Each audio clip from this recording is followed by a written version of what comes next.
Well, I had gotten married in 1948 on Valentine's Day, and I had quit my job because I wasn't needed. He did what I was making wasn't needed. He had a business. My husband had a business going landscaping, and but I wasn't needed there because my mother-in-law was answering the phone and doing the bookkeeping and all that. So I was so bored. I said to my husband, "Would you mind if I go to work? I'm used to working in an office and talking to people and moving around a lot." And he said, "Well, sure, that'd be all right, but if you have to go downtown, you're going to have to figure you'll have to pay a lot of money to park the car every day." I said, "Oh, I don't want, I think I could probably find something in Norwood." Our home was on Montgomery Road in Kenwood. And he said, "Oh, that would be nice. I don't mind if you want to do that." So I looked in the paper, and there was nothing open and that I was interested in.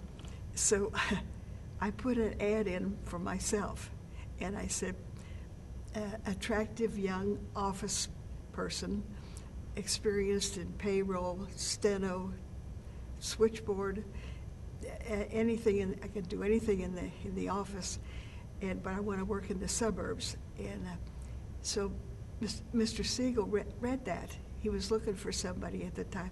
He saw that ad, and he called me up and he said, "Is this the attractive young girl who could do everything in the office?" And I said, "Yeah, I think so." He said, "Come on, can you come down to Evanston? Is that too far to go?" And I said, "No, I know where that is." So he said, "I'd like to interview you and show you around, see if you'd be interested in working here." And I said, "What kind of company is it?" And he said, "King Records." And I said, "You mean phonograph records?" He said, "Yeah, we do everything here, recording and everything." I said, "Oh, that's wonderful," because I had worked at Capitol Records in a distributing office. It was they would supply record shops, and but the stars would come in. Stan Kenton would come in, and Woody Herman, different ones, and they'd always take us to lunch and everything. That was a fun job, but this was. King Records was more fun because you got to see how it was actually done. And Mr. Siegel was real easy to work for and didn't push you too much. And he would teach me things that I didn't know about personnel work and how to kind of screen the people. And then he explained to me their policy about their hiring the most qualified person regardless of race, creed, or color. I said, "Gee, that's nice. I never heard about that before." And he said, "Well, that's what it's all based on." So that's how I got in there, and that's how I began. That was about in, I would say, 2 months. April of 1948 was when I started. Ben Siegel's job was personnel director. He was responsible for hiring everybody and interviewing different ones, and everybody knew him. He went around to all the departments and was really well liked. Yeah, Mr. Siegel came up with the idea of hiring the most qualified person regardless of race, creed, or color.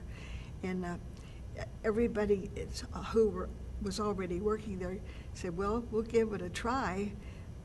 We never heard of doing that before, but we'll see how it works out."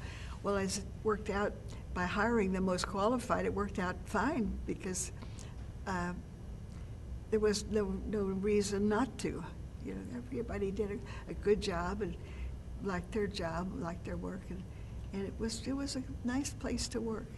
Yeah, he did ask me. Mr. Siegel asked me what I thought of that policy, and I said, "Well, I was educated in a parochial school at St. Mary's in Hyde Park, and one time there were 2 black girls going to be coming in from Madisonville. That's a suburb farther out from Hyde Park. And for the first time, we never ever had any black girls, and they had a big assembly in the auditorium about it. And they said, "No, we don't want anybody ever to make any remarks or treat them bad or anything. We want these girls to come here. Their family can afford the tuition. You had to pay to go to parochial school." And so they it worked out fine. The girls did real well. So I told him that story, and he said, well, you'll fit right in here. Then you already had some experience with that. And I said, yeah, that's true. King Records, there were about pretty close to 500 employees, counting all of the press operators and the mill workers and factory and then the office force. Between 450 and 500, I think. In each department, I would say, well, they all had a mixture. Every one of them did, and like there was shipping department, and a addressograph, the big machine with an addressograph plate where we mailed out a lot of things, and billing department. There were about 15 girls worked in there, and at least 5 of them were. At that time, they called them Negro, and then they somewhere along the line they decided they didn't like that word anymore. But it was kind of confusing at times because you weren't sure what to say, you know. But that's about how, pretty close to. Oh, let's see. Then there was a art department where they made up the album covers, some with photographs and some freehand drawing. And posters. Sometimes you had to set up a star would come in, like James Brown would come in, and he'd have big posters with his picture on it, and the art department would take care of all of that. And that was half black and half white. And the pressing room where they would actually make the records, Mm-hmm. Can you describe what that room was like? I mean, how they would make a record? Can you give a description of how that was done? Yeah, it was like a big, I would say, a waffle iron, and a master and well, this is the press room I'm talking about now, and there were 25 girls on 2 shifts, and they would throw this square patty of black stuff that was made in the mill room, right in the middle of that spindle after they put the label on the top and the bottom, and then they would pull that lever down, and a lot of steam, a lot of pressure, and it would press those grooves right in that and spread that out. And the edges were kind of rough, but they would take them out, put them on a spindle. They would get about 25 of them on there. Then they would turn that spindle. It would go around real fast, and then they would sort of smooth off the edges till it was all perfectly smooth. And each girl would press 1,000 records a day, and there were 2 shifts of those. There were 2 shifts in 7 to 3 and 3 to 11 at night, 25 girls each. And they were mostly middle-aged women, and some a little older than that, and kind of heavy set, and they would just wear like house dresses because it was a hot, steamy job. You'd never see anybody wear a sweater in there. It was hot, all that pressure. The mill room was a place that you didn't want to go near if you didn't have to, because it was black soot, dust, and it was mixed with all kinds of chemicals and stuff to make this square patty that eventually became a record. And at this time, the records were breakable. I mean, they were the hard kind that didn't bend. But the once a year, everybody in the mill room had to go get a lung X-ray because of this black dust that was in the air. They breathed it all the time. Didn't wear any kind of a mask. But as far as I know, nobody ever got lung cancer or anything from it. But we did. I used to set up their appointments with a doctor to have the X-rays. But I never was actually in there. I looked in, and it was. If I don't have to go in there, I don't want to go in there. Well, we had a switchboard. And a lady who lived in the neighborhood had that job, and when she would take a coffee break or go home for lunch, I would relieve her. I would take over the switchboard, and no operators, just a switchboard, and there were like 16 lines, and there were telephones all over the place. But 16 outside lines. There was one Chinese girl who worked in the billing department. She was very quiet and stayed very much to herself. And I don't think she spoke very much English. And she was married to a black man. I saw her getting in a car with him one day after work, and I said, "Why did you get in that car?" And she said, "That's my husband." I said, "Oh, that's all right. I didn't know." And it wasn't on her application, and I don't remember her name anymore, but it was her husband. Before the recording studio originally was our offices, and they would come in like maybe midnight, all these musicians, and they'd have a bottle of gin or scotch or whatever with them, and at that time they were all black too, and anyway, they would sit down and they'd be telling jokes. I mean, I would hear about this later. I wasn't there for that. And they would move our furniture around, our chairs and stuff, so they could just have their party. And at about 2 o'clock in the morning, they would get real interested in playing some music, and they'd start playing like crazy. And maybe 3 o'clock, they would record it. That was how they started out. And then in the morning, the porter would come in, and he'd try to clean up the place before the office force came in and opened some windows and irrigate the place, because it had cigar smoke and booze and pizza and all that kind of stuff smells in that place. And but then later on, Mr.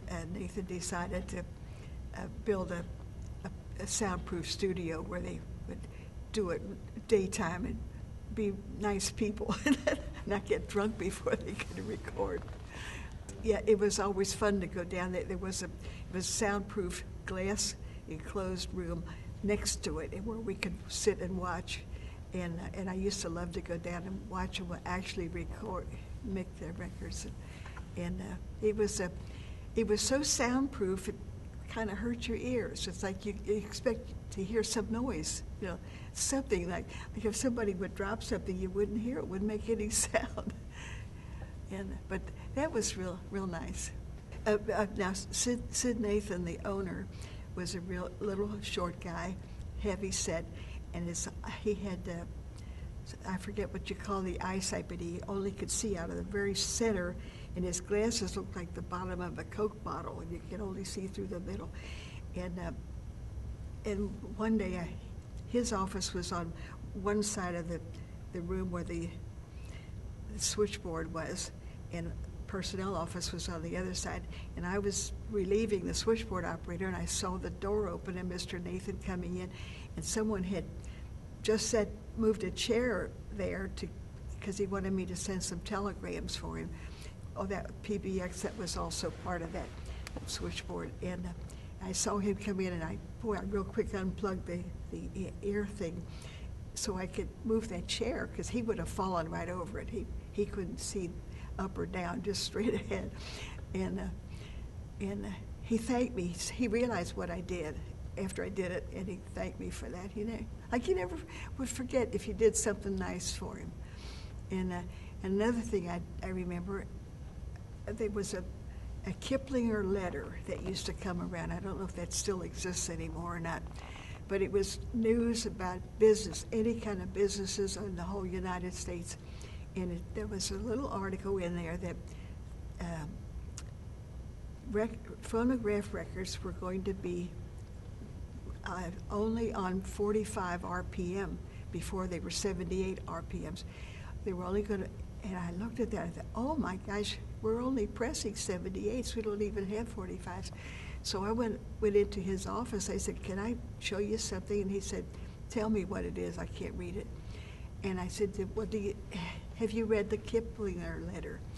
And he said, I have somebody who does that for me. And he's supposed to report to me if anything pertains to for us.